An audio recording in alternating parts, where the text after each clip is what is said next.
Армысыз ағайындар. Біз өткен лекциямызда құдіреті күшті Құдай табысты қайда жасырды деген тақырыпта ой өрбіткен едік. Енді біз соның жалғасын тағы да ары қарай қаузап көрмекшіміз.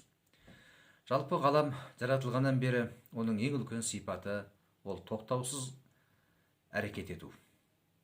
Өйткені тіршіліктің барлығы әрекеттен тұрады. Біздің алған біліміміз де әрекетте болу керек. Біздің жинаған ақшамыз да әрекетте болу керек. Жалпы біздің сана сезіміміз де әрекетте болу керек. Өйткені әрекетте болмаса, олардың өзінің құнын жоғалтып қояды. Бүгінгі таңда білім алу қолжетімді, өйткені ақпарат жеткілікті. Бірақ сол ақпаратты екшеп, електен өткізіп, пайдамызға жарататын болсақ, әне сол шынайы білім болмақшы. Сондықтан әрекет дүниенің түп қазығы, дамудың қозғаушы күші. Табысқа жету үшін де әне сондай әрекет керек.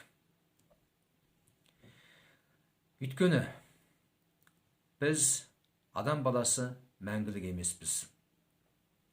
Сондықтан ойымызға келген құндылықтар, ойларды сиясы кеппеген жағдайда жұртқа жеткізуіміз керек.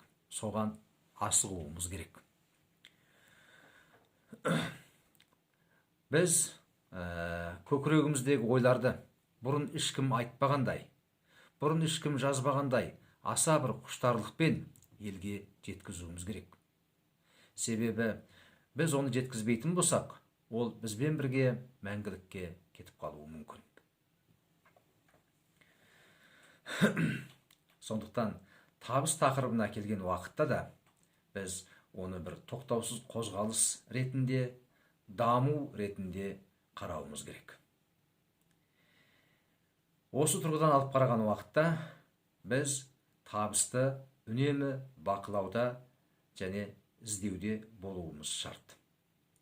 Егер кімде-кім табысты тоқтаусыз іздейтін болса, іздеу деп отырғаным еңбектену, білім алу, табыс жолында шарқ ұрып, тоқтамай жұмыс жасау. Міне осы ізденген адам табысты біледі. Қалай келетіндігін, қай жақтан келетіндігін, және оны қалай ұстап қалудың әрекетін жасайды. Ал ізденбеген жан табыстың келгендігін, қасынан өтіп бара жатқандығын, тіпті қолын созатын болса, құшағына құлай кетуге шақ тұрғанын байқамай қалады. Өйткені ол табыс туралы ізденіп жүрген жоқ. Ал ізденген адам осының бәрін біледі. Ол табыстың елесін көреді, иісін сезеді. Сондықтан үнемі ізденіс үстінде болу бұл табысқа жеткен адамдардың ең үлкен қасиеті. Біз не үшін табысты іздеуіміз керек? Өйткені табыс ол бір келіп орай өтіп кеткеннен кейін тағы да келетін сипатқа ие. Табыс деген әлде біреу айтып жүргендей бір келіп кеткен шанс, не мүмкіндік, енді ол қайтып келмейді дегендік емес. Ол тағы да келеді. 20 жасымызда да келуі мүмкін, 30-40-та да келуі мүмкін. Ол уақытта ұстап қала алмасақ, 50-де де келуі мүмкін, 60-та да келуі мүмкін. Өйткені табыс ол адамдарға беріліп отырған Құдайдың мүмкіндігі. Себебі адам ол мәңгілік нұрдың сәулесі. Сондықтан оның сипаты ілгері даму, өркендеу, өрлеу. Ал ол үшін табыс керек.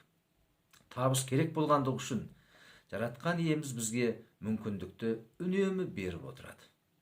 Бірақ әр уақыттағы беретін мүмкіндіктің сипаты, ерекшелігі, деңгейі әртүрлі болуы мүмкін. Сондықтан табысты өтіп кетті-ау, енді қайтып келмейді-ау деп өкінуге болмайды. Табыс қайталанып келе береді. Бірақ бұған қарап, ой, табыс қайтадан келе беретін болса, онда қатты бір ізденіп кетпейін, енді бір келгенде орайын тауып ұстап қалайын деп ойлаудың өзі қата. Өйткені бағана айтқанымыздай, табыс үнемі іздену, үнемі бақылау, назар аударуды қажет етеді. Сонда ғана сен табыстың келгенін білесің, қалай ұстап қалуды білесің.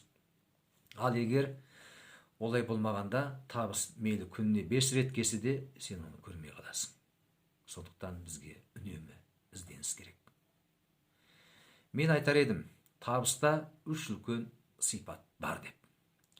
Олар: бірінші, табыста илахи, құдайлық сипат бар. Екінші, табыста адами сипат бар. Үшінші, табыста материалдық сипат бар. Өйткені табыс ол сынақ. Ол сынақ. Біз айтамыз, жақсылық Құдайдың сыйы, жамандық сынақ деп. Жоқ, әр екеуі де сынақ. Жақсылығы да сынақ Құдайдың, жамандығы да сынақ. Жақсылықпен де, жамандықпен де сынау құдіреті күшті Құдайдың қолындағы дүние. Сондықтан бізге берген мүмкіндік те, сол мүмкіндікті иелеп ұстап қалғандағы жеткен табысымыз да, ол да сынақ. Бұл құдайлық сипаты табыстың. Екінші, табыс ол адами сипатқа ие. Адами сипат болғанда қандай? Ол бір кербез, келісті, тәкаппар әйел сипатында. Ол сені күтіп көп отырмайды, сені көп тоспайды. Сен сол табыс келген уақытта, сол жерде дайын болсан ғана, ол сендік болуы мүмкін. Бірақ сені сарлап күтіп отыратын ол басқа әйелдік, басқа әйелдерде ерекшелікке емес.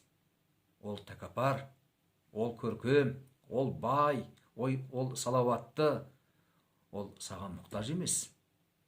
Сен оған мұқтажсың. Сондықтан ол сені көп күтпейді. Үшіншіден, табыста жаңа айтқандай материалдық сипат бар. Ал материалдық сипатта ақшалай, бағалық қасиет бар. Және ол қысқа уақыт ішінде өзінің құнын жоғалтып кетпейді. Сондықтан осы 3 сипат табыстың 3 үлкен ерекшелігі болып табылады. Осы үшеуінің ішінде қай-қайсысын алып қарасақ та маңызды.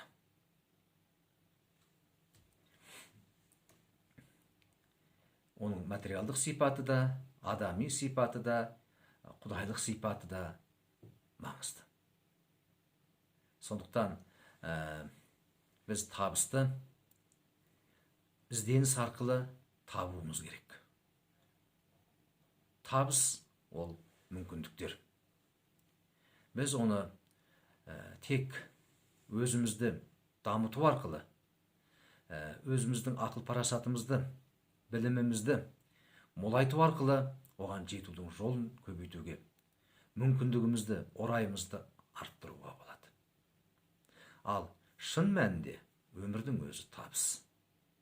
Жалпы біз адамзаттың ғұмырын 2 үлкен категорияға жіктейтін болсақ, біреуі тіршілік ету, екіншісі өмір сүру. Тіршілік ету дегеніміз ол жай. Біздің күнделікті тамақ ішуіміз, ұйықтауымыз, тұруымыз, ұрпақ сүюіміз, жұмысқа баруымыз, ойнап күлуіміз, бұның барлығы тіршілік. Ал өмір сүру ол біздің адам баласының ең маңызды әрі ең қажетті шарты және талабы деп айтуға да болады. Сондықтан біз сапалы өмір сүретін болсақ, онда біз міндетті түрде табысқа жеттік деп айта аламыз. Сапалы өмір мен табыс екеуі егіз ұл. Сондықтан, құрметті достар, қашанда табысты болуға талпынайық. Қашанда өзіміздің білімімізді жетілдіруге асығайық. біліктілігімізді шыңдайық. Менің жасым келді ау, мен үйдегі отырған бір отбасындағы әйелмін ау, не болмаса мен бір жай бір жұмыскермін ау, мен бір жай бір күзетшімін ғой, не бір жай бір жұмысшымын ғой, шаруамын ғой деп айтудың қажеті жоқ. Бізге білім керек, бізге рухани білім керек. Сонда біз табысты әркім әр саласынан жете алады. Осы күнде білікті мамандар көп, өзінің саласында білікті болып жүрген, бірақ шынайы табысқа жетушілер аз. Себебі олардың ар жағында шынайы рухани білім тапшы. Сондықтан табысқа жету ол біздің рухани деңгейіміздің биіктігіне байланысты. Сондықтан мен сіздерге, баршаларыңызға қай уақытта да, қай жерде болмасын табысқа жетуге болатындығын айтқым келеді. Табысты тағы да қайталап айтам, ол біздің көріп жүрген материалдық байлықтармен өлшеуге болмайды. Егер біз тек қана материалдық байлықтар тұрғысынан байлық көзімен қарайтын болсақ, онда 99% адам бұл өлшемге сай келмейді. Жалақысы төмен дәрігерлер, мұғалімдер, әкімшілік қызметкерлері, үйде отырған аналар, шаруа адамдарының әрқайсысы да онда өзін табысты адам санамайды. Сондықтан біз қайталап, қадап айтамыз, табыс деген материалдық игіліктерден жоғары құндылық. Ол өте көп сала. Ал материалдық құндылық оның бір көрінісі, бір үлкен саласы деп айтуға болады. Материалдық игілікке жеткен адамдарды біз табысқа жеткен адамдар қатарына қосамыз. Егер ол адамның жеткен материалдық құндылықтары өзінің ақыл парасаты немесе табан ет маңдай тер арқылы жеткен болса ғана, ал басқа жолмен жеткеннің барлығы ол табыс емес. Ол табысқа жатпайды.